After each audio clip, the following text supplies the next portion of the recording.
ஜெயலலிதா சொத்து குவிப்பு மேல்முறையீட்டு வழக்கில் திங்களன்று தீர்ப்பளிக்க இருப்பதை ஒட்டி கர்நாடகா மற்றும் தமிழகத்தில் பாதுகாப்பு பலப்படுத்தப்பட்டுள்ளது. பெங்களூருவில் 144 தடை உத்தரவு பிறப்பிக்கப்பட்டுள்ளது. ஜெயலலிதா, அவரது தோழி சசிகலா, அவரது உறவினர்கள் இளவரசி மற்றும் சுதாகரன் ஆகியோர் மீது தொடரப்பட்ட வருமானத்துக்கு மீறி சொத்து குவிப்பு வழக்கில் கர்நாடகா தனி நீதிமன்றம் 4 ஆண்டு சிறை தண்டனை மற்றும் அபராதம் விதித்து தீர்ப்பளித்தது. இதை எதிர்த்து ஜெயலலிதா உள்ளிட்ட 4 பேர் தாக்கல் செய்த மேல்முறையீட்டு மனு கர்நாடகா உயர்நீதிமன்றத்தின் நீதிபதி குமாரசாமி தலைமையிலான சிறப்பு நீதிமன்றம் விசாரித்தது. அனைத்து தரப்பு வாதமும் முடிவடைந்து தேதி குறிப்பிடாமல் தீர்ப்பு ஒத்திவைக்கப்பட்டுள்ளது. இதற்கிடையே அரசு தரப்பு வக்கீலாக பவானி சிங்கை தமிழக லஞ்ச ஒழிப்புத்துறை நியமித்தது செல்லாது என்று திமுக பொதுச் செயலாளர் அன்பழகன் உச்சநீதிமன்றத்தில் வழக்கு தொடர்ந்தார். இம்மனுவை விசாரித்த உச்சநீதிமன்றத்தின் 3 நீதிபதிகள் கொண்ட அமர்வு பவானி சிங் நியமனம் செல்லாது என்று அறிவித்த அதே வேளையில் மீண்டும் முதலில் இருந்து விசாரணை நடத்த தேவையில்லை என்றும் தீர்ப்பளித்தது.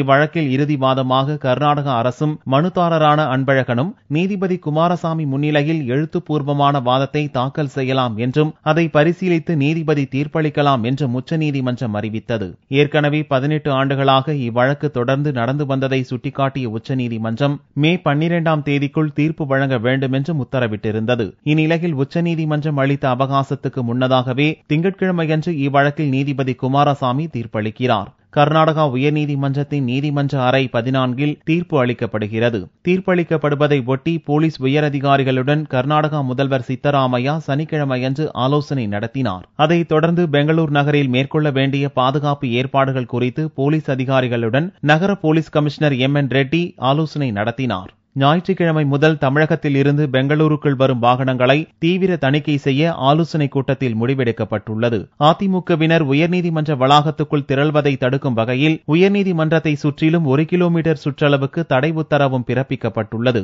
பெங்களூரு மத்திய மண்டல காவல் ஆணையத்தின் கப்பன் பார்க் உதவி கமிஷனர் சோபா ராணி உயர்நீதிமன்ற பாதுகாப்பு சிறப்பு அலுவலராக நியமிக்கப்பட்டுள்ளார்.